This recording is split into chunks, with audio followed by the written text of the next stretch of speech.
Assalamualaikum warahmatullahi wabarakatuh. Perkenalkan, saya Wawan Anugrawan, NIM channel 111181023.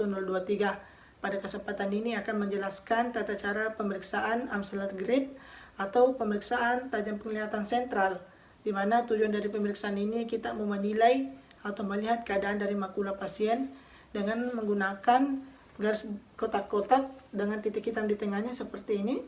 Kemudian setelah menjelaskan tujuan dan prosedur pemeriksaan kepada pasien, kita meminta persetujuan pasien untuk dilakukan pemeriksaan. Apabila disetujui, maka kita mulai melakukan atau menginstruksikan pasien untuk duduk dengan rileks, berhadapan dengan kita sebagai pemeriksa, lalu kita persiapkan Amsler Grid-nya. Setelah itu kita mulai melakukan pemeriksaan dengan meminta pasien untuk memegang testing grid sejajar dengan garis pandang mata dengan jarak kira-kira 36 cm dari mata penderita. Lalu tidak lupa kita meminta pasien untuk menutup mata yang tidak diperiksa bisa menggunakan tangan.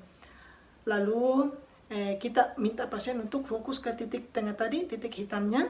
Kemudian kita tanya pasien apakah garis-garis lurus pada testing grid berubah menjadi melengkung atau distorted, atau apakah garis-garis tersebut hilang atau lost. Kemudian kita minta pasien untuk menggambar area yang berubah maupun yang hilang pada Amsler Grid notepad-nya. Kita pastikan pada notepad tersebut sudah tercantum tanggal pemeriksaan, nama pasiennya, dan mata mana yang kita periksa. Nah, setelah itu kita lakukan prosedur yang sama pada mata sebelahnya pasien, karena pemeriksaan ini kita lakukan pada kedua mata. Setelah itu kita catat hasilnya dan kita jelaskan kepada pasien. Nah, berdasarkan dari skenario, interpretasi atau hasil yang kami dapatkan yaitu tampak garis-garis Amsler berkelok-kelok. Sekian, wassalamualaikum warahmatullahi wabarakatuh. Selanjutnya, saya akan menjelaskan tata cara pemeriksaan tes buta warna atau Ishihara test, di mana tujuan dari pemeriksaan ini kita mau melihat apakah ada kelainan penglihatan warna atau tidak. Dan alat yang kita gunakan yaitu buku Ishihara dan kertas evaluasi. Nah, sama seperti pemeriksaan sebelumnya, setelah kita menjelaskan tujuan dan prosedur pemeriksaan kepada pasien, selanjutnya kita meminta persetujuan pasien untuk dilakukan pemeriksaannya. Dan apabila disetujui, maka selanjutnya kita meminta pasien untuk duduk dengan rileks berhadapan dengan kita dan fokus ke satu titik di belakang kita atau meluruskan pandangannya ke depan. Kemudian kita persiapkan juga alat yang kita gunakan untuk pemeriksaan ini dan mulai melakukan pemeriksaan. Yang pertama, kita atur cahaya ruangan, kita buat menjadi cukup, artinya tidak terlalu terang dan tidak terlalu redup agar warna pada buku Ishihara bisa terlihat dengan jelas oleh penderita atau pasien. Kemudian kita meminta pasien untuk menutup salah satu matanya dan meminta pasien untuk membaca tulisan yang ada pada buku Ishihara dengan jarak kira-kira 30-40 cm menggunakan mata yang tidak ditutup. Kemudian setiap plate dibaca dalam waktu 5 detik dan hasil pembacaan dituliskan dalam kertas tabel evaluasi tadi.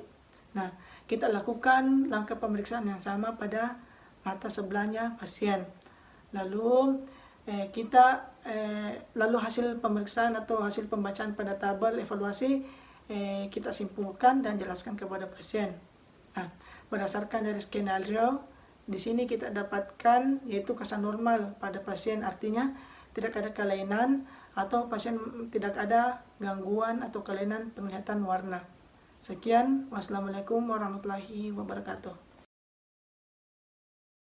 Selanjutnya itu saya akan menjelaskan tata cara pemeriksaan segmen posterior bola mata, di mana pertama kita berikan salam dan perkenalan diri kepada pasien, lalu kita sampaikan pemeriksaan apa yang akan dilakukan. Alat tanda bahannya itu obat tetes midraticum dan ophthalmoscope direct. Kemudian tujuan dari pemeriksaan ini kita mau menilai ada tidaknya kelainan retina atau saraf pada matanya penderita.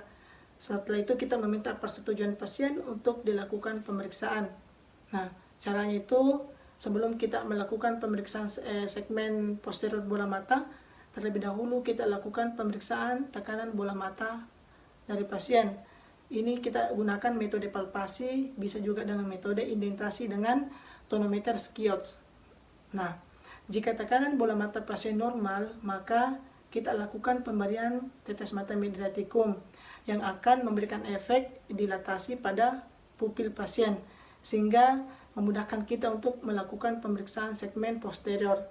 Namun tidak dianjurkan untuk diberikan obat midriatikum apabila tekanan bola mata pasien di atas normal. Selanjutnya kita pemeriksa meminta pasien untuk duduk berhadapan dengan kita dengan jarak sekitar 25-30 cm. Setelah itu kita persiapkan alat untuk pemeriksaan segmen posterior bola mata, yaitu direct ophthalmoscope. Kemudian kita atur cahaya ruangan menjadi setengah gelap, lalu kita meminta pasien melepaskan kacamata apabila menggunakan kacamata, dan kita buat pupilnya menjadi midriasis dengan obat tetes tadi. Kemudian kita meminta pasien memandang lurus ke depan atau ke belakang kita. Lalu selanjutnya kita melakukan pemeriksaan dengan kita sesuaikan lensa ophthalmoscope dengan ukuran kacamata penderita.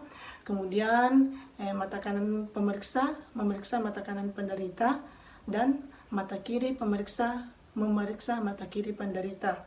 Kemudian kita meminta penderita atau pasien untuk melihat ke satu titik di belakang kita, lalu kita arahkan ke pupil dari jarak 25-30 cm ophthalmoscope untuk melihat refleks fundus dengan posisi atau cara pegang yang benar.